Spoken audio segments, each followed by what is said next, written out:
basura? Iyan ang tawag sa akin ng sarili kong asawa habang nakikipaghalikan sa kabit niya sa Paris. Habang nagkuskos ako ng sahig at nagtitiis sa pang-aalipusta ng biyenan kong Linta, ginagamit nila ang pera ko pambili ng diamante. Palayasin ang walang kwentang yan pag-uwi natin. Utos pa nila. Ngunit hindi nila alam, sa akin nakapangalan ang lahat. Paano kung ang basurang tinapakan ninyo ang mismong susunog sa inyong huwad na palasyo?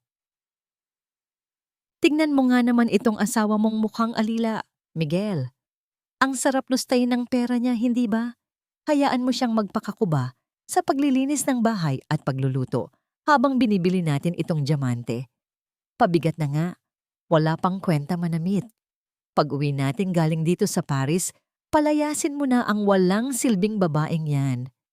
Ang nakasusuyang boses na yon, natadtad ng panghahamak at kawalang hiyaan, ay umalingaw-ngaw mula sa maliit na screen ng teleponong nakapatong sa ibabaw ng mesa. Sa ilalim ng malamlam at nanilaw na liwanag ng isang lumang lampara, nakaupo si Mirenza. 2:00 na ng madaling araw at ang buong paligid ay balot ng malamig na ihip ng hangin. Ang kanyang mga kamay na unti-unti nang kumakapalang kalyo dahil sa walang katapusang gawaing bahay na ipinapasa sa kanya ng biyenan, ay mahigpit na nakahawak sa isang mamahaling puting sando ng kanyang asawa. Pinipilit niyang idikit ang isang kumalas na butones gamit ang karayom at sinulid, nagpapakatanga sa pag-aakalang kailangan iyon ng kanyang asawa sa sinasabi nitong mahalagang biyahe para sa negosyo. Ngunit ang teleponong naiwan nitong bukas bago lumipad patungong Europa ay naglantad ng isang karumaldumal na katotohanan na hindi niya kailanman napaghandaan. Sa loob ng maliit na parisukat ng liwanag mula sa telepono, nakita niya ang pamilyar at romantikong kalsada ng Paris. Naroon si Miguel, ang lalaking pinag-alayan niya ng buong buhay at yaman, mahigpit na nakayakap at walang kahihiyang humahalik sa leeg ng isang babaeng balot ng mamahaling alahas at pabango. At sa likuran nila, tumatawa ng malakas na parang nakabingwit ng ginto, ay ang kanyang biyenan na si Doña Soledad. Hahawak ng matanda ang isang itim na credit card habang ipinapakita yon sa babaeng kabit ng kanyang anak. Ang walang limitasyong card na yon ay nakapangalan mismo kay Mirenza. Ginamit nila ang mismong yaman na ipinamana ng kanyang yumaong ama upang isampal sa kanyang pagkatao ang salitang basura. Walang luhang bumagsak mula sa mga mata ni Mirenza. Walang hagulgol na tumakas mula sa kanyang lalamunan. Sa halip, isang nakabibiinging lamig ang gumapang mula sa kanyang mga talampakan pataas sa kanyang dibdib na tila malupit na hinihigop ang lahat ng hangin sa loob ng kwarto. Nanigas ang kanyang mga kalamnan at tila huminto ang pagtibok ng kanyang puso. Sa sobrang pagdiin ng kanyang mga nanginginig na daliri, hindi niya namalayan na bumaon na ng husto ang matulis na dulo ng karayom sa kanyang hinlalaki. Isang mainit at madilim na patak ng dugo ang tumulo. Dahan-dahang kumalat sa malinis at puting tela ng damit ni Miguel. Isang mantsang kailanman ay hindi na mabubura.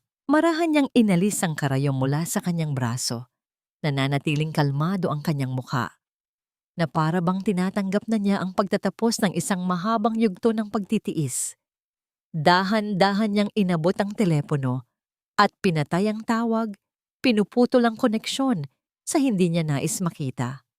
Ang biglaang pagkawala ng liwanag at boses mula sa screen ay nag-iwan ng mabigat na katahimikan sa buong silid. Naiwan siyang nakatitig sa kawalan habang ang kanyang pagkatao ay parang tinatamnan ng libu-libong basag na salamin sa bawat paghinga. Lumingon siya sa kabilang sulok ng kwarto kung saan mahimbing na natutulog ang kanyang 7 taong gulang na anak na si Malia, ang inosenteng mukha ng bata na walang kaalam-alam sa tuluyang pagguho ng kanilang pamilya ngayong gabi. Ang tanging pilit na nag-uugnay kay Mirenza sa natitira niyang katinuan. Tumayo si Mirenza, bitbit ang bigat ng 1,000 kasinungalingan at humarap sa isang nakasabit na salamin sa gilid ng aparador. Pinagmasdan niya ang sariling refleksyon sa dilim, ang maputlang mukha, ang mga matang tila ninakawan ng pangarap, ang buhok na basta na lamang itinali upang hindi makaabala sa pagkayod. Binigay niya ang lahat.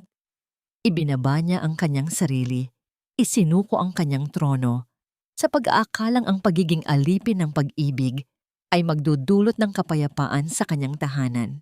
Ngunit ang kabaitan, kapag ibinigay sa mga demonyong walang utang na loob, ay nagiging lason na unti-unting pumapatay sa kaluluwa. Nakatitig sa sariling mga mata na nagsisimula ng mag-apoy sa isang kakaiba at mapanganib na galit. Isang malamig na katanungan ang umaling-awngaw sa kanyang isipan. Naghihintay ng kasagutan mula sa pusong duguan. Hanggang kailan mo papatayin ang sarili mo, Mirenza? Ang salamin sa harap ni Mirenza ay tila isang malupit na saksi sa unti-unting pagpanaw ng kanyang dating pagkatao. Sa bawat linyang nakaukit sa kanyang muka at sa bawat kalyo sa kanyang palad, nakikita niya ang mapa ng kanyang mga pagkakamali. Mga pagkakamaling binalot niya sa pangalan ng pag-ibig at sakripisyo. Habang nakatitig sa sariling refleksyon, tila bumalik ang kanyang gunita 5 taon na ang nakalilipas. Noong pumanaw ang kanyang ama at iniwan sa kanya ang buong imperyo ng De La Cruz Logistics. Noong mga panahong iyon, si Miguel ay isang hamak na manager lamang na nabaon sa malaking utang dahil sa maling paglustay ng pera ng kumpanya. Naaalala pa ni Mirenza kung paano lumuhod ang asawa sa kanyang harapan, umiiyak at nagmamakaawa, nangangakong magbabago at magiging tapat habang buhay kung ililigtas lamang siya mula sa kahihiyan at kulungan. Dahil sa takot na masira ang dangal ng kanilang pamilya at dahil na rin sa labis na pagmamahal, ginamit ni Mirenza ang kanyang kayamanan upang bayaran ang lahat ng utang ni Miguel. Hindi lamang iyon, gumawa siya ng isang mapanganib na desisyon. Itinalaga niya si Miguel bilang pinuno ng kumpanya habang pinanatili niyang lihim ang kanyang sariling pagmamay-ari sa mga dokumento. Ginawa niya ito upang hindi masaktan ang tinatawag nilang hiya ng isang lalaki, upang magkaroon si Miguel ng mukhang maihaharap sa lipunan bilang isang matagumpay na negosyante. Ngunit ang kabutihang loob na iyon ang naging mitya ng kanyang sariling pagkaalipin. Sa halip na pasasalamat, ang natanggap niya ay ang walang katapusang pagpapaalala ng kanyang biyenan na si Doña Soledad tungkol sa utang na loob. Dapat kang magpasalamat sa anak ko, Mirenza. Madalas na sambit ng matanda sa tuwing may pagtitipon ang kanilang pamilya. Kung hindi dahil kay Miguel, isang hamak na probinsyana ka lang na walang patutunguhan, siya ang nag-angat sa iyo sa putikan, kaya matuto kang magsilbi sa kanya ng tama. Ang isang mabuting asawa ay laging nasa likuran ng kanyang asawa, hindi nakikipagpaligsahan. Ang bawat salita ni Doña Soledad ay tila isang lason na dahan-dahang pumatay sa tiwala ni Mirenza sa kanyang sarili. Pinaniwala siya ng matanda na ang kanyang tanging halaga ay ang maging isang masunuring asawa, tagaluto at tagalinis sa loob ng sarili niyang pamamahay. Ang lason ng utang na loob ay naging isang kadena na nagkulong sa kanya sa isang buhay na puno ng pang-aapi, habang si Miguel ay nagpapakasasa sa yaman at kapangyarihang hindi naman sa kanya. Ang katahimikan ng gabi ay dahan-dahang nabasag nang marinig ni Mirenza ang mahinang pagtuktok sa pinto ng kanyang silid.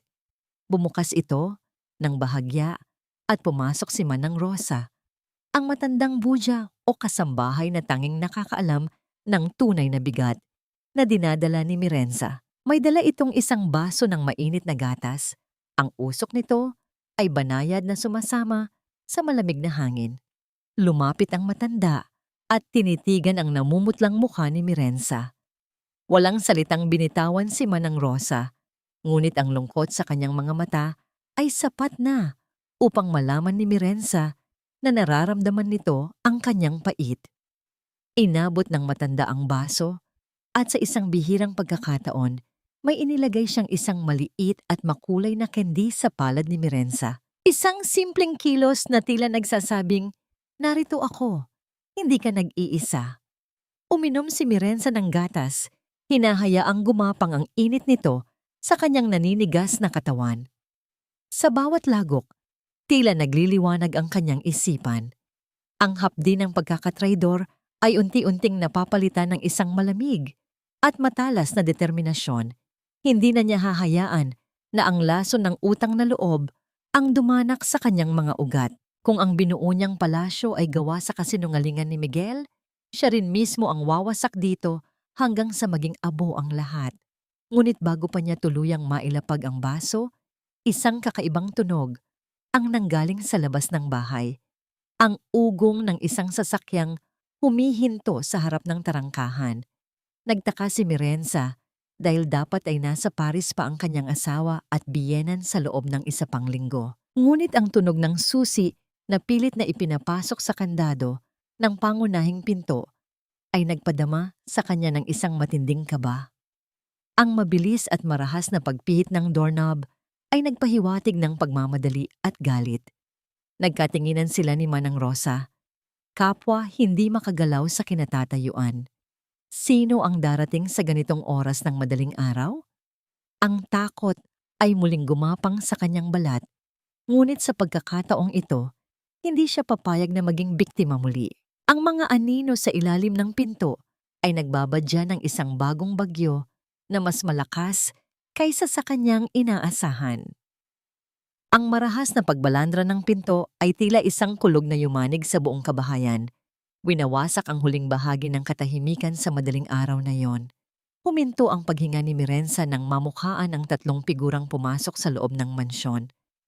Naroon si Miguel, balisang ngunit bakas ang pagmamayabang sa kanyang tindig, at si Doña Soledad na tila isang reynang nagbabalik mula sa pananakop.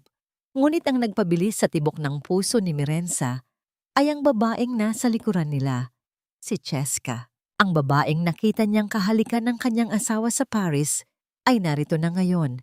Suot ang isang mamahaling bestido na tila sinasadyang ipagmalaki ang kanyang kurbada sa harap ng legal na asawa.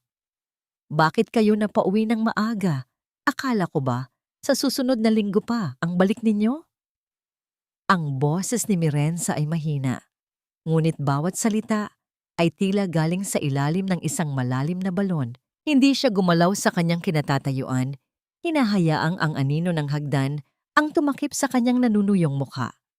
Hindi man lang siya tiningnan ng diretso ni Miguel. Sa halip, si Doña Soledad ang humarap sa kanya. Ang mga mata nito ay puno ng panghahamak.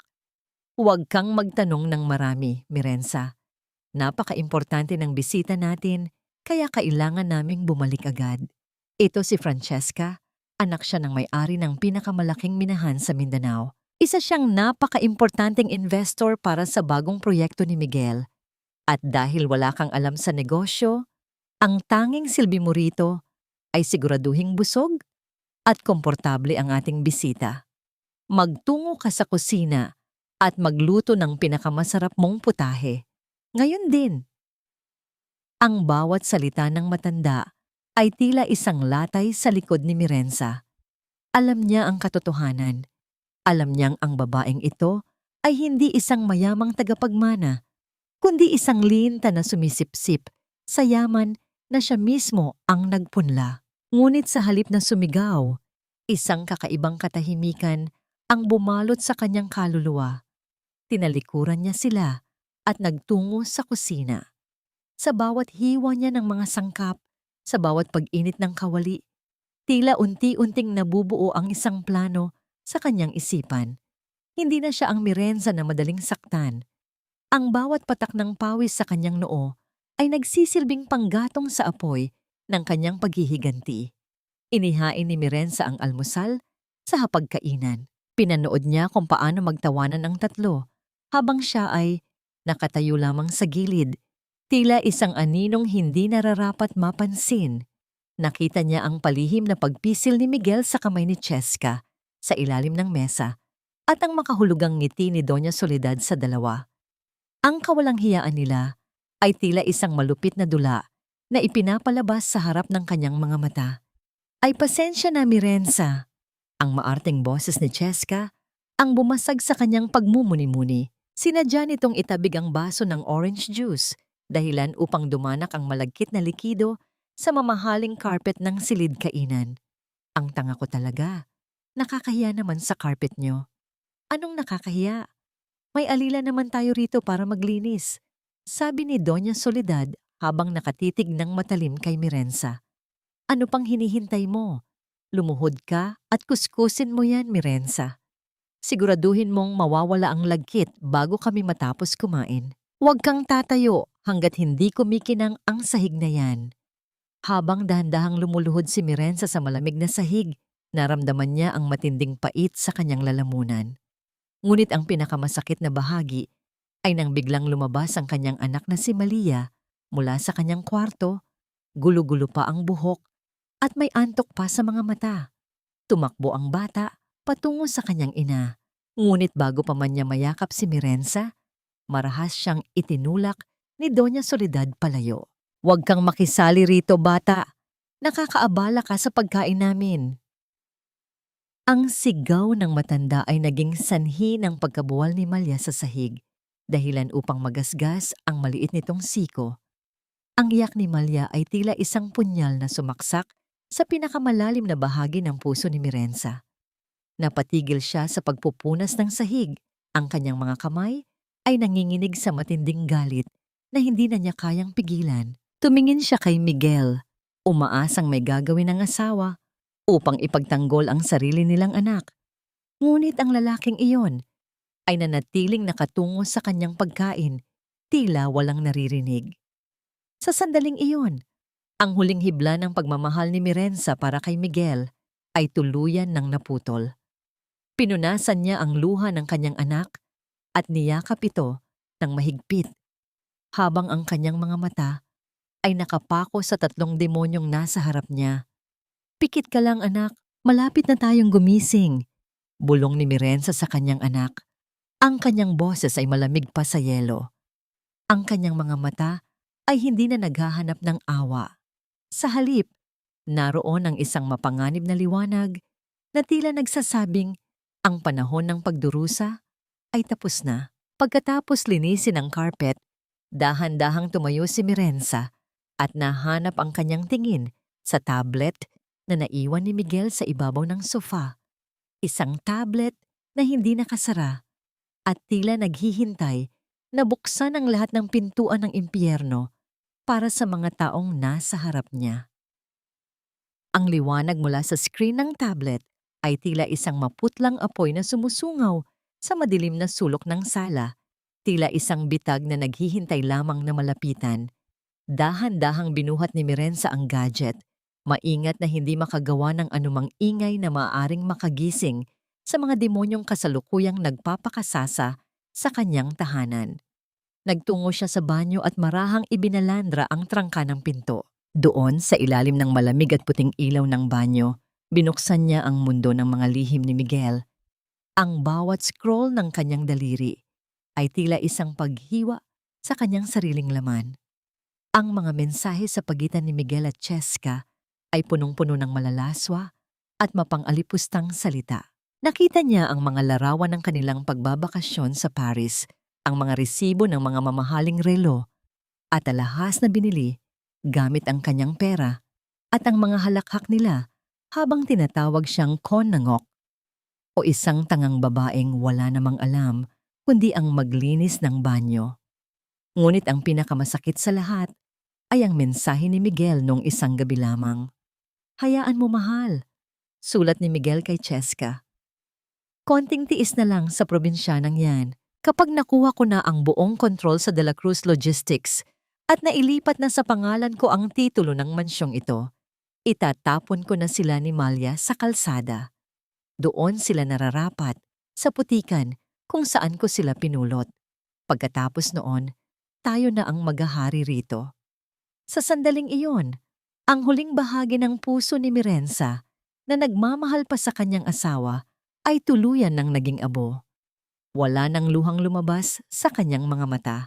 Sa halip, isang nakabibinging katahimikan ang bumalot sa kanya. Hindi siya sumigaw, hindi siya nagwala. Ang kanyang mga kamay, na kanina lamang ay nanginginig sa takot, ay naging kasing tigas na ng bakal. Sa bawat screenshot na kanyang kinukuha, sa bawat dokumentong kanyang ipinapadala, sa isang lihim na email, tila unti-unti niyang itinatayo ang sariling bitayan para kay Miguel. Lumabas siya ng banyo na may dalang kakaibang aura ng kapangyarihan. Nakita niya si Miguel na mahimbing na natutulog sa kanilang kama. Ang asawa niyang nakuha pang maghilik pagkatapos saktan ang sariling anak at traidorin ang babaeng nagligtas sa kanya mula sa kahirapan. Ang pagkamuhi na nararamdaman ni Mirenza ay tila isang malamig na apoy na naglalagablab sa loob ng kanyang dibdib. Pinagmasdan niya ang mukha ng lalaking minahal niya ng labis at sa unang pagkakataon, ang tanging nakikita na lamang niya ay isang estranghero na puno ng dumi at kasalanan. Maingat niyang ibinalik ang tablet sa sofa, eksaktong sa posisyon kung saan ito iniwan ni Miguel. Wala siyang iniwan na bakas, walang kahit anong pahiwatig na alam na niya ang lahat. Ang bawat kilos niya ay tila isang bahagi ng isang malaking operasyon. Sa gabing ito, hindi na si Mirenza ang biktima. Siya na ang arkitekto ng sarili niyang kalayaan at ang bawat hakbang niya mula rito ay magiging isang matalas na pasabog na gigiba sa bawat pangarap ng kanyang mga kaaway. Kinabukasan, maagang nagising si Mirenza. Nagsuot siya ng isang itim na bestido, simple ngunit may dalang bigat ng awtoridad. Kinuha niya ang kanyang bag at sinabihan ang kanyang biyanan na kailangan niyang pumunta sa palengke upang mamili ng mga sangkap para sa hapunan. Ngunit sa halip na tumungo sa mataong palengke, sumakay siya ng taxi patungo sa nagtataasang gusali ng Makati, ang lugar kung saan matatagpuan ang kanyang tunay na kapangyarihan. Habang umaakyat ang elevator patungo sa pinakamataas na palapag, pinagmamasdan ni Mirenza ang kanyang sariling refleksyon sa makintab na dingding nito. Wala na ang takot, wala na ang pag-aalinlangan. Ang babaeng nakikita niya sa salamin ay isang reynang handa nang bawin ang kanyang korona mula sa mga magnanakaw na nanahan sa kanyang palasyo. Ang bawat palapag na dinadaanan ng elevator ay tila isang hakbang papalayo sa kanyang madilim na nakaraan at papalapit sa isang kinabukasang siya mismo ang susulat. Ang bawat palapag na nilalampasan ng elevator patungo sa 30 palapag ng gusali sa Makati ay tila pagtuklap ng isang lumang balat para kay Mirenza. Nang bumukas ang mga pinto, hindi ang yukod na balikat ng isang asawang minaltrato ang bumungad sa marangyang silya ng paghihintay, kundi ang matikas na tindig ng tunay na tagapagmana ng De La Cruz Logistics.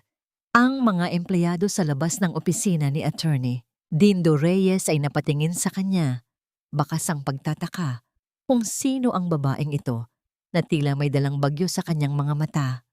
Agad siyang pinatuloy ni Attorney Dindo sa loob ng opisina nito.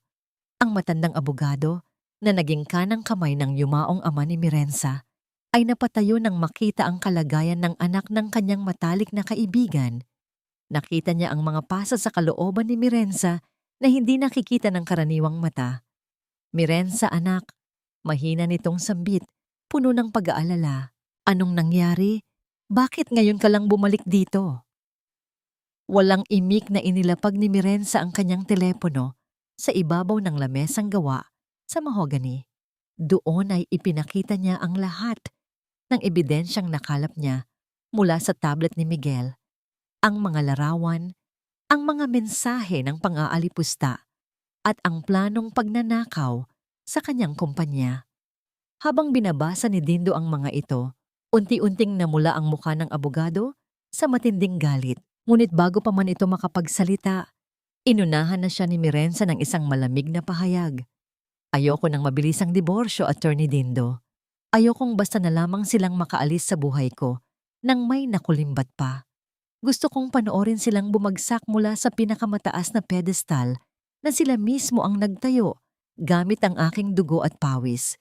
Gusto kong maramdaman nila ang lamig ng kalsada na ipinangako nila sa amin ng anak ko. Tumango si Dindo at mabilis na naglabas ng isang folder mula sa kanyang drawer. May ginawa na rin akong sariling investigasyon tungkol sa babaeng kasama ni Miguel, si Francesca Hartono.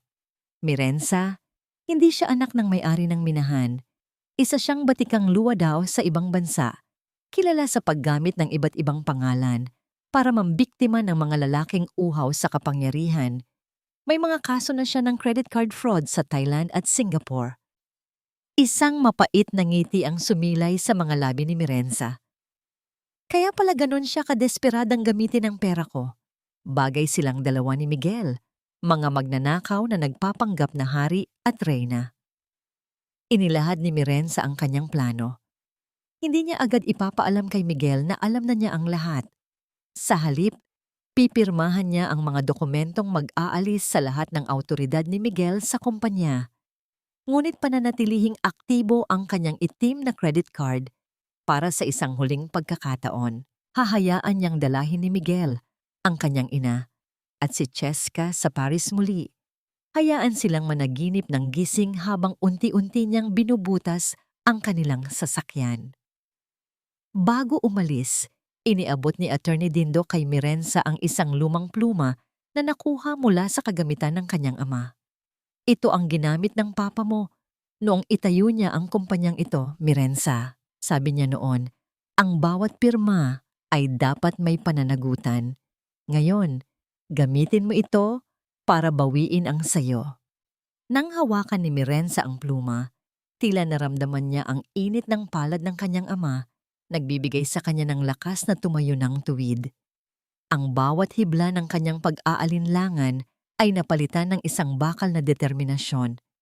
Pag-uwi niya sa bahay, muli niyang isinuot ang maskara ng isang tahimik na asawa.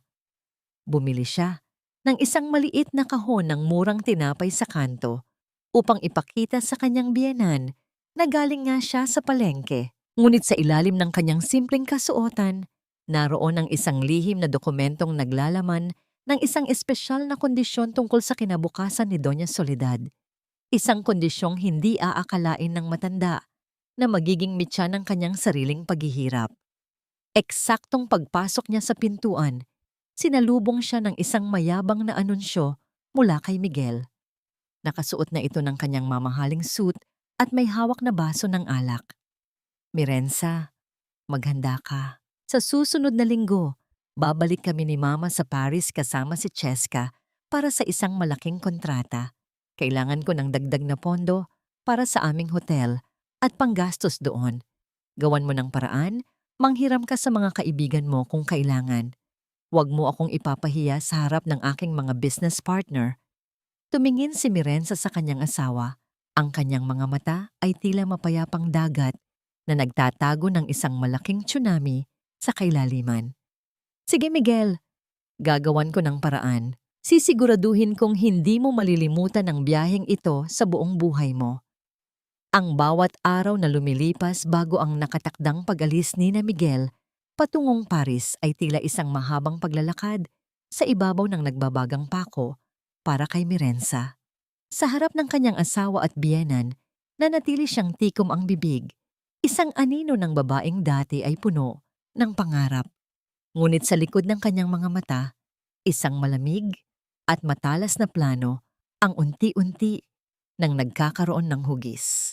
Nasaan na ang perang hiningi ko sa iyo, Mirenza? Ang boses ni Miguel ay puno ng pagkainip. Habang nakatayo ito sa gitna ng sala, pinagmamasdan ng kanyang sarili sa salamin. 8:00 na ng gabi. Kailangan ko nang i-confirm ang booking sa hotel sa Paris. Huwag mong sabihing hanggang ngayon ay wala ka pa ring nahahanap. Dahan-dahang lumapit si Mirenza.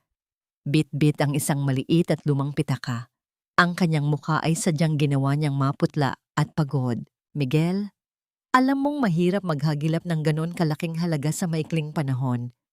Pumunta ako sa aking mga kamag-anak sa probinsya, ngunit wala silang maipahiram. Kaya, kinuha ko na lamang ito. Inilabas ni Mirenza ang isang pares ng hikaw na perlas. Ito ang huling alaala sa akin ng aking ina. Isinangla ko ito upang madagdagan ang pondo mo. Isang mapait na ngiti ang sumilay sa mga labi ni Doña Soledad na noon ay nakaupo sa sofa habang nagbabasa ng magazine. Sa wakas, nagamit mo rin ang utak mo, Mirenza. Iyan ang tinatawag na sakripisyo para sa ikabubuti ng pamilya. Isang maliit na bagay lang ang mga hikaw na yan kumpara sa karangalang ibibigay ni Miguel sa atin kapag nagtagumpay siya sa Paris. Inagaw ng matanda ang pera mula sa kamay ni Mirenza at binilang ito ng may kasakiman. Hindi man lang nagabalang magpasalamat o tignan ang lungkot sa mga mata ng kanyang manugang. Nang gabing iyon, mag-isang inayos ni Mirenza ang mga kagamitan ni Miguel. Ang bawat tiklop ng mamahaling barong at suwit ay tila isang ritual ng pamamaalam. Kinuha niya ang bote ng pabango na alam niyang paborito ni Cheska at dahan-dahang winisik ito sa mga kuwelyo ng damit ni Miguel. Habang ginagawa ito, isang kakaibang pakiramdam ang gumapang sa kanyang dibdib. Hindi ito sakit, kundi isang malamig na katuwaan. Inihahanda niya ang lalaking ito para sa sarili nitong libing. Isang libing ng dangal at yaman na hindi nito aakalain. Bago ang kanilang pag-alis, nagkaroon ng isang huling salo-salo sa mansyon. Naroon si Cheska. Suot ang isang pulang bestido na tila nanunukso. Nakaupo ang tatlo sa hapagkainan, nagtatawanan at nagpaplano ng kanilang mga gagawin sa Europa. Si Mirenza naman ay nanatili sa kusina, kumakain ng mga tira-tirang pagkain habang pinapakinggan ang kanilang masasayang boses. Nakita niya ang palihim na paghaplos ni Cheska sa balikat ni Miguel at ang pag-irap ni Doña Soledad sa tuwing mapapatingin ito sa direksyon ng kusina. Siguraduhin mong malinis ang buong bahay pagbalik namin, Mirenza, utos ni Doña Soledad bago sila tuluyang sumakay sa sasakyan patungong airport. Ayoko ng alikabok sa aking kwarto at bantayan mo ng maigi si Malia, baka kung ano-ano ang ituro mo sa batang yan habang wala kami. Hindi sumagot si Mirenza. Tumayo lamang siya sa tapat ng malaking tarangkahan ng mansyon, pinagmamasdan ang unti-unting paglayo ng sasakyang kinalululanan ng mga taong umalipusta sa kanya. Ang malakas na pagsasara ng gate ay tila isang hudyat ng paglaya. Wala na ang mabigat na presensya ng kanyang biyenan. Wala na ang mapanghusgang tingin ni Miguel. Nang tuluyan nang mawala ang ingay ng sasakyan sa dulo ng kalsada, kinuha ni Mirenza ang kanyang telepono mula sa bulsa ng kanyang apron. Ang kanyang mukha, na kanina lamang ay puno ng lungkot, ay biglang nagbago. Ang kanyang mga mata ay nagliwanag sa isang mapanganib na talino. Dahan-dahan niyang dinial ang numero ni Attorney Dindo. Attorney Dindo, nakaalis na sila. Ang kanyang boses ay matatag at walang bakas ng pag-aalinlangan. Simulan na natin ang lahat. I-freeze ang lahat ng accounts na nakaugnay sa aking pangalan. Ipadala ang notice sa Board of Directors tungkol sa pagkakasibak ni Miguel Alejandro Vergara at attorney. Siguraduhin mong hindi makakabalik ang mga linta na yan sa bahay na ito kailanman. Ibinaba ni Mirenza ang telepono at tumingala sa madilim na langit. Isang malalim na hininga ang pinakawalan niya. Tila itinataboy ang lahat ng dumi at sakit na tinipon niya sa loob ng 5 taon. Ang hangin ng gabi ay dumaan sa kanyang mukha, dala ang amoy ng paparating na ulan. Sa loob ng mansyong ito, wala nang magiging alila. Magsisimula na ang tunay na paghahari ng reynang matagal na nilang inakala na patay na. Sa sandaling lumapat ang mga gulong ng eroplanong kinalululanan ni na Miguel sa kabilang dako ng mundo. Ang katauhan ni Mirenza sa loob ng mansyon ay tila isang kandilang biglang nagliyab ng napakalakas. Wala na ang suot niyang luma at mantsadong tapis na naging simbolo ng kanyang pagkaalipin sa loob ng 5 taon. Sa halip, nakatayo siya sa harap ng salamin sa kanyang silid. Suot ang isang matikas na puting vest at slacks na sadyang itinago niya para sa araw na ito. Ang kanyang buhok, na dati ay laging nakapusod ng magulo, ay malaya nang nakalaylay sa kanyang balikat. Nagbibigay sa kanya ng aura ng isang reynang handa nang bawiin ang kanyang kaharian. Hindi nagtagal ay narating ni Mirenza ang opisina ng De La Cruz Logistics. Ang bawat hakbang niya sa makintab na sahig ng lobby ay tila isang pag-angkin muli sa bawat sulok ng kumpanyang itinayo ng kanyang ama. Ang mga empleyadong dati ay nakakakita sa kanya bilang simpleng asawa ni Sir Miguel ay napahinto sa kanilang ginagawa. Ang katahimikang namayani sa sulyap ng lahat ay tila isang pagkilala sa nagbabalik na tunay na pinuno. Kasama si Attorney Dindo, dumiretso siya sa conference room kung saan naghihintay ang mga board of directors. Sa loob ng silid, walang paligoy-ligoy na inilatag ni Mirenza ang mga dokumento. Mula sa sandaling ito, si Miguel Alejandro Vergara ay wala na sa anumang posisyon sa kumpanyang ito. Ang kanyang boses ay matatag, walang panginginig, at puno ng awtoridad na hindi matatanggihan. Ipinakita niya ang mga ebidensya ng malawakang pangungurakot ni Miguel sa pondo ng kumpanya, ang mga pekeng kontrata at ang mga resibong ginamit nito para sa pansariling luho. Ang mga miyembro ng board na dati ay tila sunod-sunuran kay Miguel ay walang nagawa kundi tumango sa harap ng katotohanang inihain ng tunay na may-ari. Ang trono na kinalalagyan ni Miguel ay gumuho sa loob lamang ng ilang minuto. Habang nagaganap ang paglilinis sa kumpanya, sa loob naman ng mansyon, nagsimula na ang isa pang uri ng pagpuksa. Sa ilalim ng utos ni Mirenza, tinulungan ni Manang Rosa ang ilang mga tauhan na hakutin ang lahat ng kagamitan ni Miguel at Doña Soledad. Ang mga mamahaling sapatos, ang mga suit na binili gamit ang pera ni Mirenza, at maging ang mga gamit sa banyo ng kanyang biyenan ay marahas na isinilid sa malalaking itim na supot ng basura. Wala silang iniwan na kahit anong bakas ng presensya ng dalawang linta sa loob ng bahay. Basura sa basurahan, Manang Rosa, mahinang sambit ni Mirenza nang tawagan niya ang matandang kasambahay para mag-ulat. Ang mga bag na yon ay hindi muna itinapon, kundi iniwan sa gitna ng malawak na garahe, tila mga bangkay ng nakaraang nais ng ibaon sa limot. Kasabay nito, dumating ang mga eksperto sa seguridad upang palitan ang lahat ng kandado ng bahay. Ang bawat pinto ay nilagyan ng bagong biometric scanner, binubura ang lahat ng fingerprints ni na Miguel at Soledad sa sistema. Ang mansyong ito, na dati ay naging kulungan ni Mirenza, ay muling naging kanyang kanlungan. Bumalik si Mirenza sa opisina ng kanyang ama, ang silid na matagal na panahong inangkin ni Miguel. Umupo siya sa malaking swivel chair na gawa sa balat ng hayop. Ang upuang dati ay kinatatakutan niyang lapitan. Inikot niya ang upuan paharap sa malaking bintana kung saan tanaw ang buong lungsod ng Manila. Naramdaman niya ang malamig na haplos ng aircon sa kanyang balat, kasabay ng isang matinding pakiramdam ng kalayaan. Ang bawat hibla ng pagiging biktima ay tuluyan ng humiwalay sa kanyang pagkatao. Kinuha niya ang kanyang wedding ring, ang gintong sing-sing na naging simbolo ng kanyang pagtitiis, at dahan-dahan itong inilapag sa ibabaw ng lamesa. Wala na itong halaga, wala na itong ningning. Sa kanyang isipan, nakikita na niya ang mangyayari sa Paris. Ang pagbagsak ng mga taong umabuso sa kanyang kabaitan. Ang bawat segundong lumilipas ay tila isang hakbang papalapit sa rurok ng hustisya. Sa unang pagkakataon sa loob ng maraming taon, ngumiti si Mirenza. Isang ngiting hindi puno ng pait, kundi ng tagumpay. Ang reyna ay hindi lamang nagbabalik, siya ay handa ng maningil. Habang ang gabi sa Maynila ay naghahatid ng bagong simula para kay Mirenza, ang umaga naman sa Paris ay tila isang walang katapusang panaginip para kina Miguel, Doña Soledad at Cheska.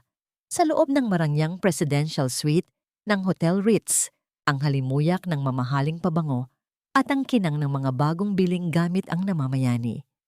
Wala silang kaalam-alam na ang bawat segundong lumilipas ay isang hakbang papalapit sa gilid ng bangin.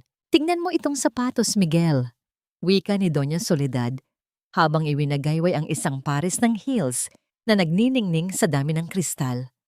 Ito ang nararapat sa isang reyna, hindi katulad ng mga luma at mabahong tsinelas na suot ng asawa mo sa bahay. Nakakahiya talagang isipin na naging bahagi siya ng pamilya natin. Humalakhak ang matanda, isang tunog na puno ng kapalaluan, habang tinitignan ng kanyang sarili sa malaking salamin. Halos hindi na niya makilala ang sarili sa ilalim ng makapal na kolorete at mga alahas na hindi naman sa kanya. Si Cheska naman ay abala sa pag-aayos ng kanyang buhok sa harap ng isa pang salamin. May hawak siyang maliit na supot ng mga diamanteng hindi pa nakakabit sa anumang alahas. "On!" tawag niya kay Miguel sa isang malambing at mapanlinlang na tono. "Mas mabuting bilhin natin itong mga loose diamonds gamit ang cash na dala mo. Alam mo naman ang mga credit card, minsan ay nagkakaroon ng limit. At least, ang mga bato ay madaling itago at laging mataas ang halaga." Ngumiti si Miguel, isang nangiting puno ng kahangalan. Inabot niya ang makapal na bundle ng perang galing sa pagsasangla ni Mirenza ng kanyang mga hikaw. "Sige mahal, lahat ng gusto mo ay ibibigay ko.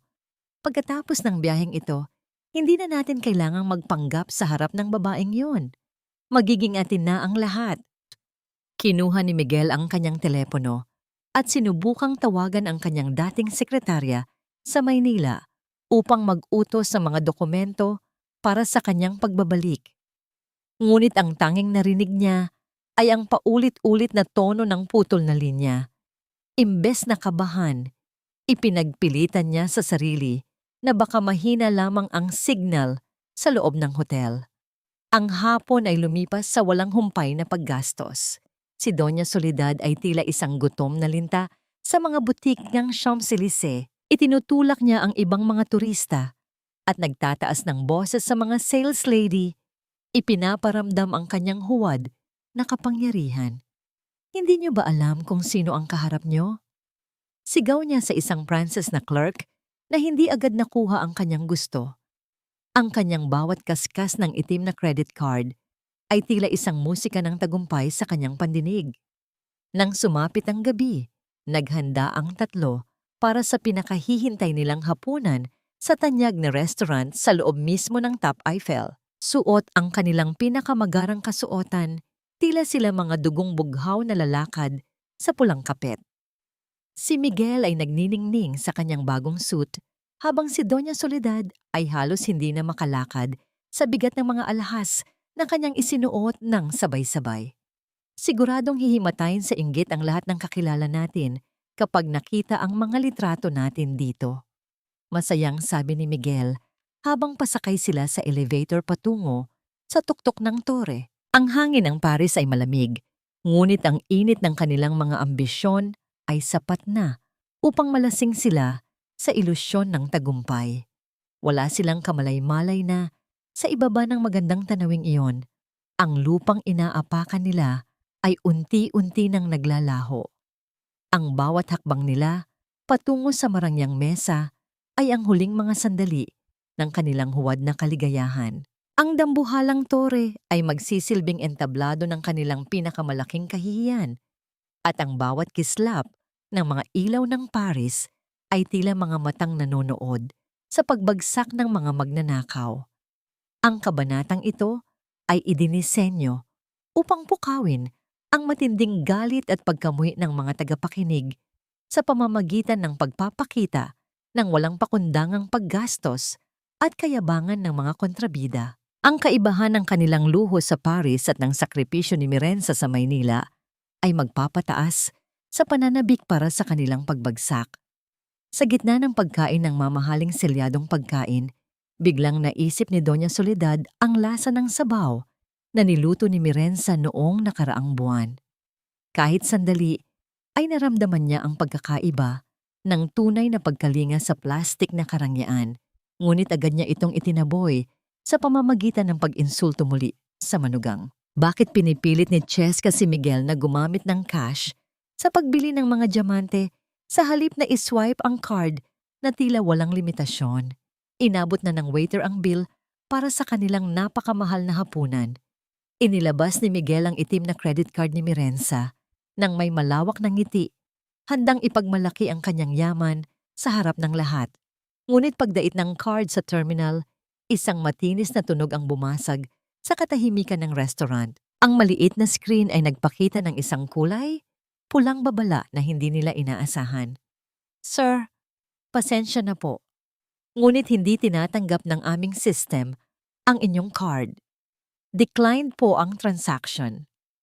Ang boses ng waiter ay nanatiling kalmado, ngunit may kasamang talim na tila humihiwa sa katahimikan ng kanilang mesa.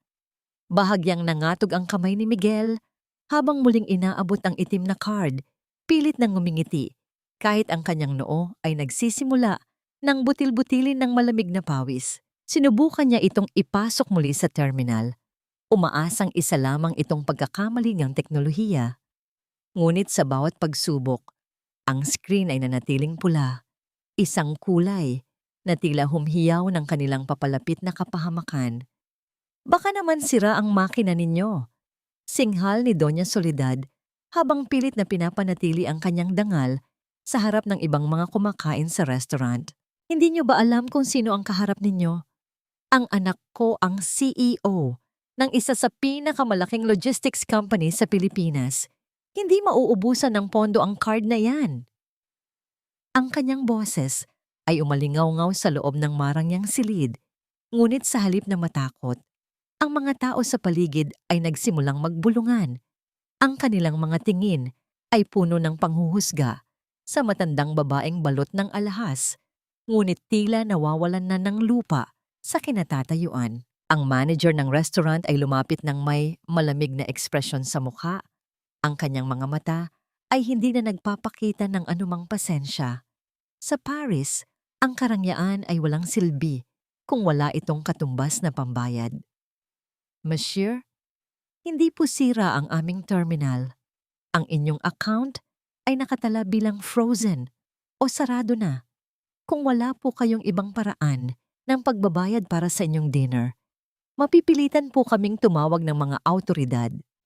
Sa sandaling iyon, ang pakiramdam ni Miguel ay tila gumuho ang buong Top Eiffel sa kanyang ulo. Ang bawat mamahaling hiyas na suot nila ay biglang nagmukhang mabigat na kadenang hihila sa kanila pababa. Eksaktong sa gitna ng kanilang kaguluhan, naramdaman ni Miguel ang pagyanig ng kanyang telepono sa loob ng bulsa ng kanyang suit. Sa pag-aakalang baka may milagro mula sa bangko, mabilis niya itong binuksan. Ngunit ang bumungad sa kanya ay isang mensahe mula kay Mirenza. Kalakip ang isang larawan ng dokumentong may tatak ng korte at pirma ni Attorney Dindo. Ang mga salita sa dulo ng mensahe ay tila isang hatol ng kamatayan para sa kanyang ambisyon. Tapos na ang palabas. Miguel, kayo na ang magbayad sa inyong sariling ilusyon. Ang bawat kataga ay malamig at walang bahid ng awa. Tila isang huling kuko na ipinako sa kabaong ng kanilang marangyang pamumuhay. Nilingon ni Miguel si Cheska, umaasang ang babaeng ito na pinag-alayan niya ng lahat ay may natatagong solusyon. Nakita niya ang pagkislap ng takot sa mga mata ng kanyang kasintahan, ngunit higit pa sa takot, naroon ang isang mabilis na pagkalkula. Hindi na ang mapagmahal na babae ang nasa harap niya, kundi isang mandaragit na nakaramdam na wala nang makukuha sa kanyang biktima. Wait lang hon, bulong ni Cheska habang dinudukot ang kanyang pouch. Baka may problema lang sa card. Kukunin ko ang cash ko sa bag sa restroom. Diyan muna kayo ni Mama. Tumayo ang babae at mabilis na naglakad palayo. Ang bawat kislap ng kanyang bestido ay tila isang paalam na hindi binigkas. Lumipas ang 10, 15, hanggang 20 minutos, ngunit wala pa ring bumabalik na Cheska. Ang pawis ni Miguel ay tumutulo na sa kanyang leeg, habang si Doña Soledad ay nakaupo na lamang at tila nawalan na ng hininga sa sobrang hiya at takot. Hindi na nakatiis si Miguel at tumakbo patungo sa direksyon ng mga banyo para hanapin ang kanyang kasintahan. Ngunit sa pagpasok niya sa maliit na pasilyo, ang taming bumungad sa kanya ay ang katahimikan ng lugar. Sa gitna ng sahig, nakita niya ang isang maliit na box ng alahas na kanina lamang ay hawak ni Cheska. Ito ay bukas na, walang laman, at tila nanunuya sa kanyang pagiging tanga. Ang bawat alahas na binili niya gamit ang pera ni Mirenza ay kinuha na ng babaeng pinagkatiwalaan niya. Iniwan silang dalawa ng kanyang ina sa gitna ng isang banyagang lupain na wala kahit isang kusing. Ang bawat segundo ng paghihintay ni Miguel sa tapat ng pinto ng palikuran ay tila isang taon ng paghatol na dahan-dahang pumapatay sa kanyang huling pag-asa. Ang katahimikan sa pasilyong yon ay nakabibingi, walang bakas ng marahas na pagmamadali o kahit man lang dulas ng mga hakbang ni Cheska. Nang dahan-dahan niyang pasukin ang banyo ng mga babae at makita ang bintanang nakabukas sa dulo, doon lamang tumama sa kanya ang mapait na katotohanan. Ang babaeng pinag-alayan niya ng kanyang dangal at kinuha mula sa kanyang asawa ay tuluyan na siyang iniwan sa gitna ng kawalan. Bit-bit ang lahat ng pera at hiyas na naging mitya ng kanyang pagtataksil. Hindi na nagkaroon ng pagkakataon si Miguel na magluksa sa kanyang pagkatalo dahil ang mga awtoridad ng Paris ay mabilis na lumapit sa kanilang mesa. Ang manager ng restaurant na kanina ay nagbibigay ng galang ay mayroon na ngayong kasamang 2 pulis na ang mga mukha ay tila gawa sa bato. Ang bawat mata ng mga kumakain sa paligid ay nakatuon sa kanila, mga matang puno ng pangungutya at pandidiri sa 2 banyagang nakasuot ng mamahaling gala, ngunit hindi naman pala kayang bayaran ang kanilang kinain. Ang bawat hakbang ni na Miguel at Doña Soledad palabas ng restaurant na may bantay na pulis sa bawat gilid ay ang pinakamahabang martiryo ng kahihiyan na naranasan nila sa buong buhay nila. Sa loob ng istasyon ng pulisya, ang hangin ay amoy luma at malamig. Si Doña Soledad, na kanina ay nagre-reyna-reynahan sa kanyang upuan, ay nakasalampak na ngayon sa isang matigas na silya. Ang kanyang makapal na kolorete ay humalo na sa kanyang mga luha na nagmukhang madilim na uling sa kanyang pisngi. Ang kanyang mamahaling bestido ay bahagyang napunit sa kaguluhan at ang kanyang mga kamay na dati ay tadtad ng hiyas ay nanginginig na sa matinding takot. Miguel, gawin mo ang lahat. Hikbi ng matanda. Ang kanyang boses ay tila isang basag na plaka. Tumawag ka sa Manila. Hindi tayo pwedeng mabulok dito. Ang dangal ng pamilya Vergara ay hindi dapat matapakan ng ganito. Nanginginig ang mga daliri ni Miguel habang muling dinidiyal ang numero ni Mirenza. Sa kabilang dako ng mundo, sa loob ng tahimik at amoy lavender na silid ni Malia, mahinahong hinahaplos ni Mirenza ang buhok ng kanyang natutulog na anak. Ang pag-vibrate ng kanyang telepono sa ibabaw ng side table ay tila isang huling alingaw-ngaw ng isang nakaraang nais na niyang ibaon. Nang sagutin niya ang tawag, ang unang narinig niya ay ang desperadong tinig ng isang lalaking tila asong nauulol sa pagmamakaawa. Mirenza, Mirenza hon, makinig ka. Pagsusumamo ni Miguel, ang kanyang boses ay puno ng hikbi at pait. Nagkamali ako. Niloko ako ni Cheska. Kinuha niya ang lahat. Nandito kami ni Mama sa presinto. Wala kaming pambayad sa restaurant. Wala kaming matuluyan. Parang awa mo na. Buksan mo ang card kahit 1 oras lang. Iligtas mo kami rito. At pag-uwi ko, babawi ako sa inyo ni Malia. Gagawin ko ang lahat ng gusto mo.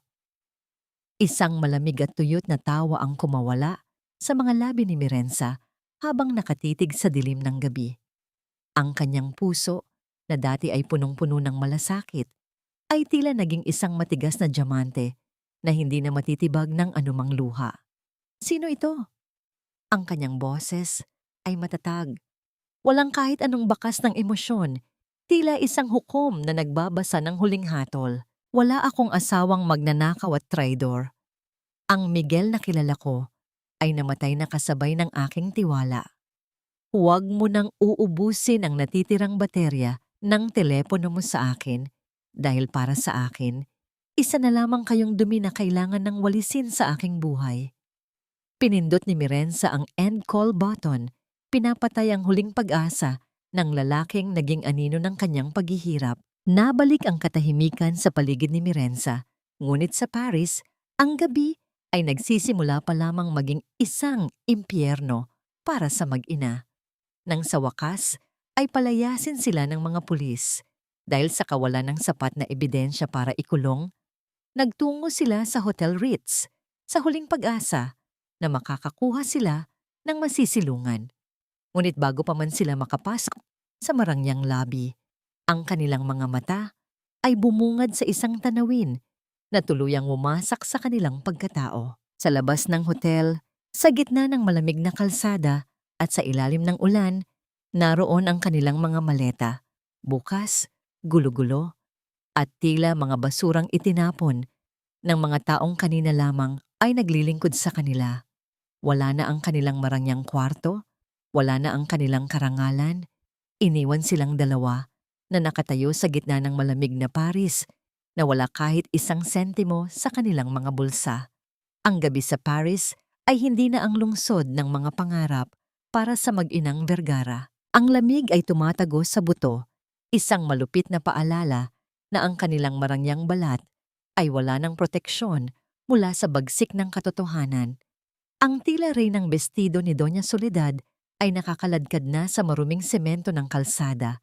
Punit-punit ang laylayan at basang-basa ng ulan.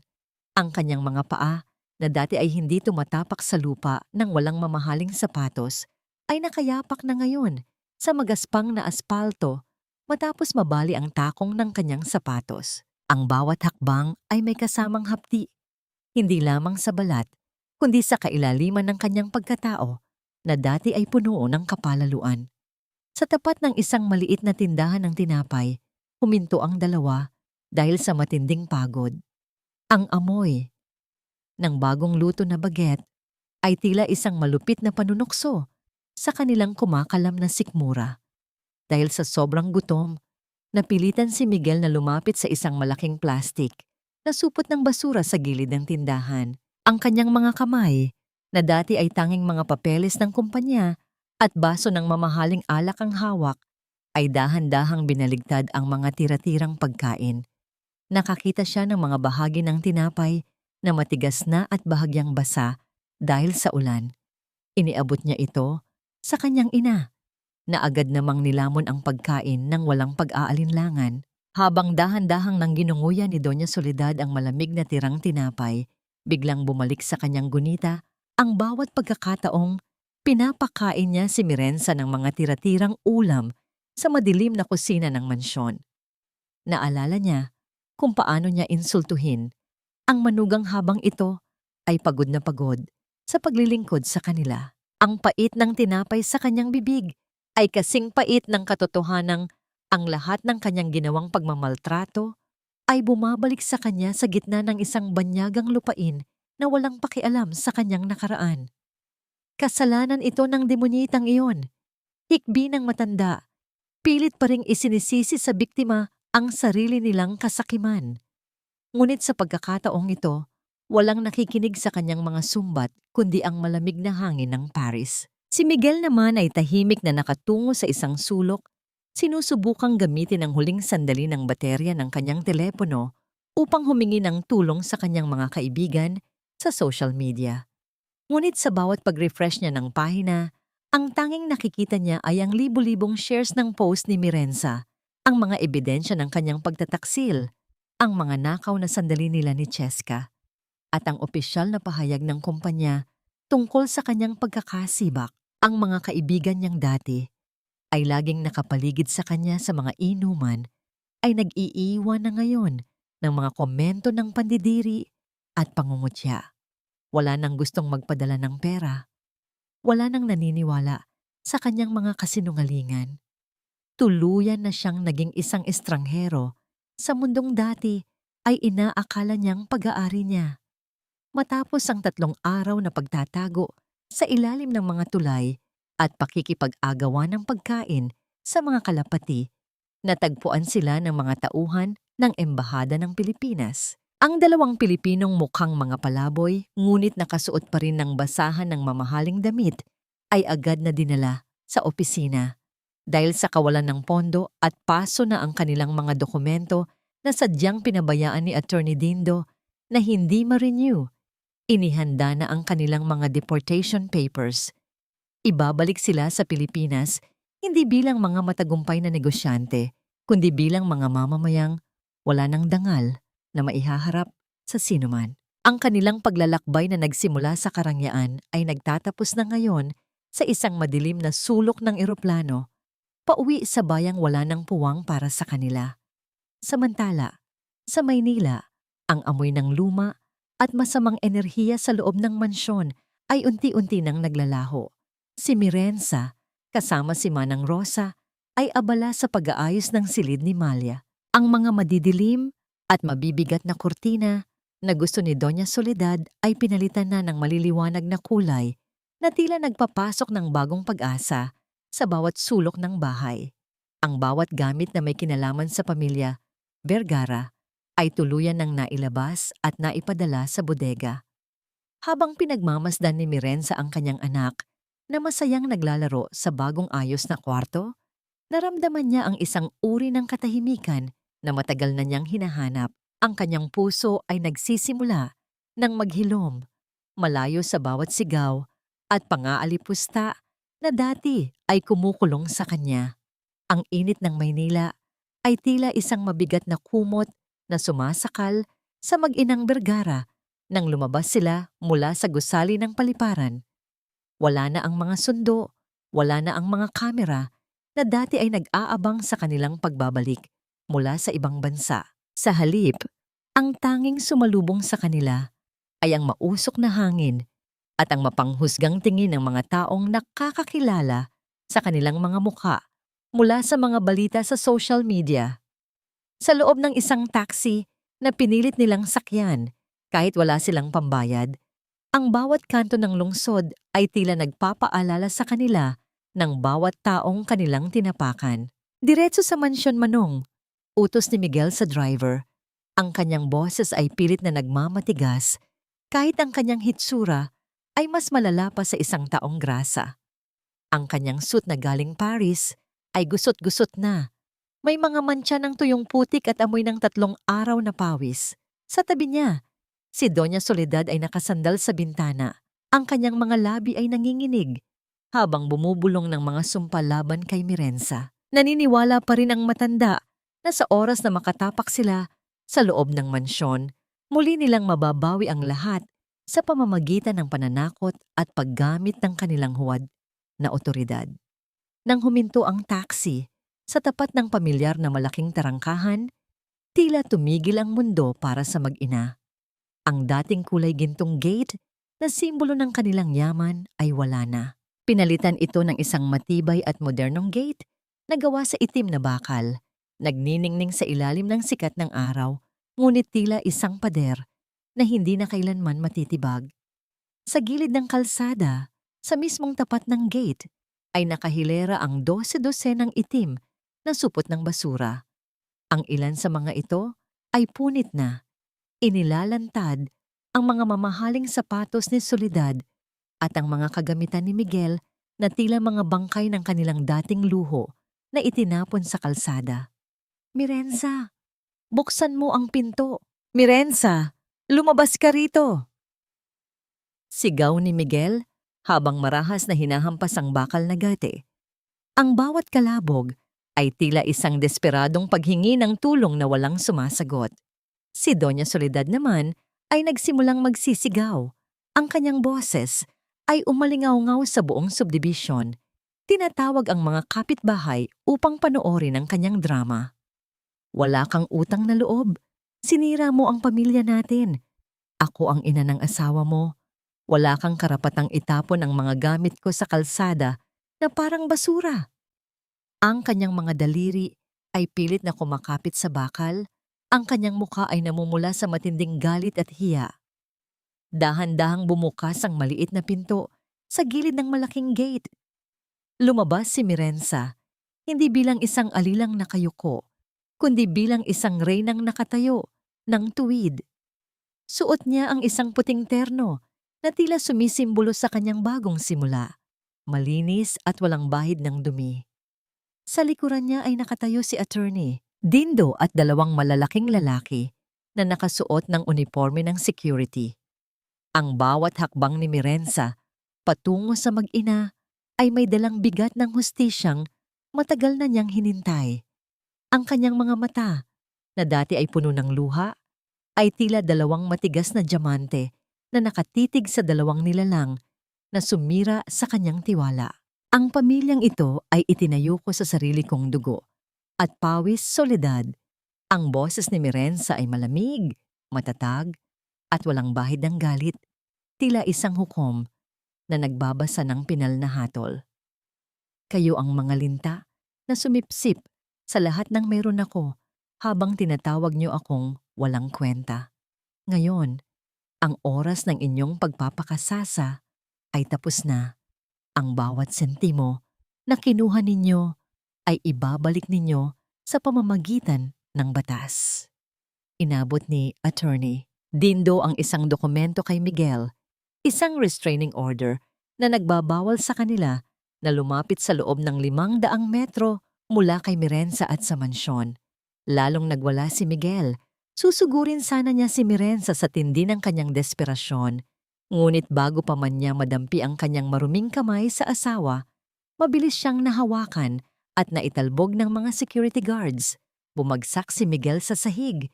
Ang kanyang mukha ay nabaon sa maputik na tubig na naipon sa kanal. Si Doña Soledad naman ay napaupo na lamang sa tabi ng mga supot ng basura. Ang kanyang huling karangalan ay tuluyan ng naglaho habang nakikita ang mga kapitbahay na kumukuha ng video sa kanilang kahihiyan. Huwag na kayong babalik dito. Huling sambit ni Mirenza bago tinalikuran ng dalawa. Ang mansyong ito ay para lamang sa mga taong may dangal. At sa buhay ko, wala na kayong puwang. Ang pagsara ng maliit na pinto ay tila isang huling tuldok sa isang madilim na kabanata ng kanyang buhay. Lumipas ang ilang buwan at ang bawat araw sa loob ng De La Cruz Logistics ay tila isang malakas na agos ng pagbabago na dahan-dahang humihilom sa mga sugat ng nakaraan. Sa loob ng malawak na opisina na dati ay kinalalagyan ng isang mandaraya, nakatayo ngayon si Mirenza sa harap ng bintana. Pinagmamasdan ang paglubog ng araw sa Manila Bay. Ang kanyang suot na itim na blazer ay lapat na lapat sa kanyang matikas na tindig, isang simbolo ng kapangyarihang hindi ninakaw, kundi muling binawi. Ang mga empleyado na dati ay nakatingin sa kanya. Nang may awa ay mayroon na ngayong malalim na paggalang sa bawat pagbati nila sa kanya sa pasilyo. Hindi na siya ang anino ng isang lalaking hiram ang ningning. Siya na ang liwanag na nagpapatakbo sa buong imperyo. Sa loob ng mansyon, ang dating amoy ng tensyon at panunumbat ay napalitan na ng halimuyak ng mga sariwang bulaklak at halakhak na nagmumula sa puso. Isang espesyal na gabi iyon dahil kaarawan ni Malia. Ang sala ay punong-puno ng mga makukulay na lobo at mga regalong hindi galing sa nakaw na pera, kundi sa pinaghirapan ng kanyang ina. Wala ng Doña Soledad na sisigaw sa bata dahil sa ingay nito, at wala ng Miguel na laging wala sa mahahalagang sandali ng pamilya. Nakaupo sa hapagkainan si Manang Rosa, suot ang kanyang pinakamagandang barot saya, hindi bilang isang katulong na nakatayo sa gilid, kundi bilang isang mahalagang bahagi ng pamilya na kasabay nilang kumakain at nagdiriwang. Sa gitna ng kasiyahan, lumapit si Attorney Dindo kay Mirenza at iniabot ang isang manipis na folder. Alam ni Mirenza na ito ang huling ulat tungkol sa mga taong sumira sa kanyang tiwala. Dahan-dahan niyang binuksan ang folder sa isang tahimik na sulok. Ang mga ulat ay nagsasabi ng isang malupit ngunit nararapat na katotohanan. Si Miguel ay namamasukan na ngayon bilang isang kargador sa benta-karga ng pantalan. Ang mismong lugar na dati ay pinaghaharian niya bilang CEO. Ang kanyang mga kamay na dati ay tanging panulat lamang, ang hawak ay punong-puno na ng sugat at paltos dahil sa pagbubuhat ng mabibigat na crate sa ilalim ng nakatirik na araw. Sa isang maliit at barong-barong na silid sa tondo, nakahiga si Doña Soledad. Ang kanyang katawan ay dahan-dahan ng kinakain ng sakit habang walang tigil ang kanyang mga sumbat at mura sa kanyang sariling anak dahil sa hirap na nararanasan nila. Lalong naging malinaw ang katarungan nang buksan ni Manang Rosa ang telebisyon para manood ng balita. Ang mukha ni Francesca Hartono, o mas kilala bilang Cheska, ay nasa bawat istasyon.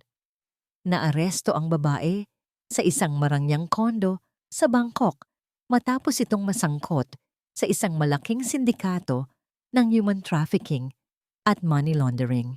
Ang bawat alahas na ninakaw nito mula kay Miguel ay kinumpiska ng gobyerno ng Thailand. Iniwan ng babae sa loob ng isang madilim na selda na walang katiyakan kung kailan muling makakakita ng sikat ng araw. Ang bawat luhang idinulot ni Cheska kay Mirenza ay tila bumabalik sa kanya sa paraang hindi niya kailanman matatatakasan.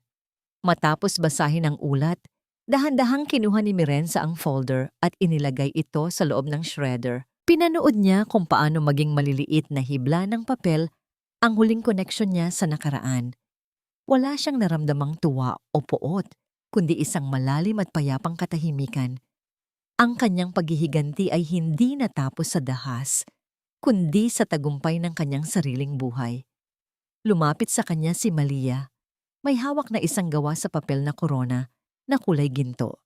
At dahan-dahang ipinatong ito sa ulo ni Mirenza. "Mommy is a queen," masayang sabi ng bata, na nagdulot ng isang tunay at matamis na ngiti sa labi ng kanyang ina. Sa gabing iyon, ang Vung Min ko Mirenza ay hindi nagawa sa ginto o diamante, kundi sa pag-ibig ng kanyang anak at sa kapayapaang nahanap niya sa loob ng kanyang sariling tahanan. Isang taon na ang mabilis na lumipas mula nang gumuho ang mga pader ng kasinungalingan sa buhay ni Mirenza. Sa dalampasigan ng Boracay, habang ang araw ay dahan-dahang humahalik sa guhit ng dagat at nagpapakalat ng kulay kahel at gintong liwanag sa langit, nakatayo ang isang babaeng hindi na kailanman muling yuyukod. Ang hangin ay amoy alat at kalayaan, umiihip ng banayad sa kanyang puting bestido na sumasayaw kasabay ng bawat hakbang niya sa maputing buhangin. Hawak niya ang maliit na kamay ni Malia, na ngayon ay masigla ng tumatakbo at humahabol sa banayad na paghampas ng mga alon sa kanyang mga paa. Pinagmasdan ni Mirenza ang malawak na karagatan at hinayaan ang sariling malunod sa katahimikan ng kasalukuyan. Sa loob ng mahabang panahon, ang Boracay ay nanatiling isang pangarap na palaging ipinagkakait sa kanya ni Miguel. Sa pagsasabing ito ay isang pagsasayang lamang ng pera at oras. Ngunit sa hapong ito, napagtanto ni Mirenza na ang bawat patak ng pawis at bawat luhang dumanak sa kanyang mga mata ay naging tulay upang marating ang paraisong ito. Isang paraisong hindi lamang gawa sa buhangin at dagat, kundi sa kapayapaang nahanap niya sa loob ng kanyang sariling kaluluwa. Naitanong niya sa kanyang sarili, napatawad na ba niya ang lahat? Sa bawat paghinga niya ng malalim, naramdaman niya ang sagot. Hindi niya pinatawad ang bawat pang-aalipusta at pagtataksil ni na Miguel at Soledad dahil ang mga sugat na yon ay mananatiling bahagi ng kanyang kasaysayan. Ngunit pinatawad na niya ang kanyang sariling nakaraan, ang babaeng nagpakatanga, ang babaeng naging martir, at ang babaeng naniwalang ang pag-ibig ay pagsasakripisyo ng sariling dangal.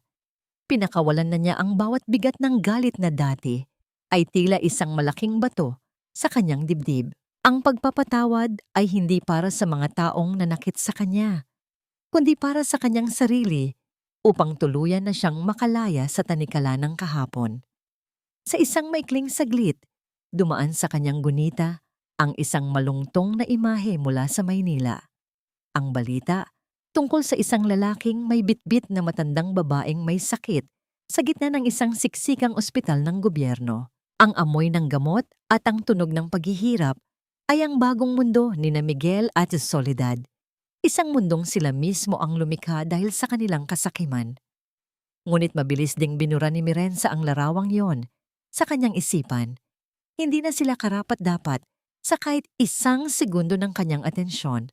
Ang kanilang kaparusahan ay ang mabuhay sa bawat araw, na pasan-pasan ang bigat ng kanilang mga nagawa, habang siya ay malayang lumilipad patungo sa kanyang mga bagong pangarap. Hinugot ni Mirenza mula sa kanyang bulsa ang isang maliit na singsing na may munting hiyas. Ang huling piraso ng alahas na nagpapaalala sa kanyang lumang buhay. Sa isang matatag na galaw, inihagis niya ito sa gitna ng dagat. Pinanood niya kung paano lamunin ng asul na tubig ang kumikinang na metal hanggang sa tuluyan itong mawala sa kailaliman. Isang matamis na ngiti ang sumilay sa kanyang mga labi habang nararamdaman ang huling hibla ng koneksyon na pumuputok. Ang bawat alon na humahampas sa kanyang binti ay tila isang haplos ng pagpapala. Nagpapatunay na ang buhay ay patuloy na dumadaloy at naghihilom. Tumingala si Mirenza sa langit kung saan ang mga unang bituin ay nagsisimula ng magpakita. Ang aral na itinuro sa kanya ng sakit ay malinaw at matalas. Ang tunay na pag-ibig ay hindi kailanman hihilingin sa isang babae na bawasan ang kanyang halaga o patayin ang kanyang sariling ningning upang pasayahin ang iba. Ang korona ng isang reyna ay hindi ibinibigay ng kahit sinong lalaki. Ito ay rinedren mula sa apoy ng sariling pagtitiis at pinatitibay ng sariling pagmamahal sa sarili. Habang karga niya si Malia at naglalakad palayo sa dalampasigan, alam ni Mirenza na sa ilalim ng bawat abo ng kahapon, palaging may isang bungmin na handang magningning muli.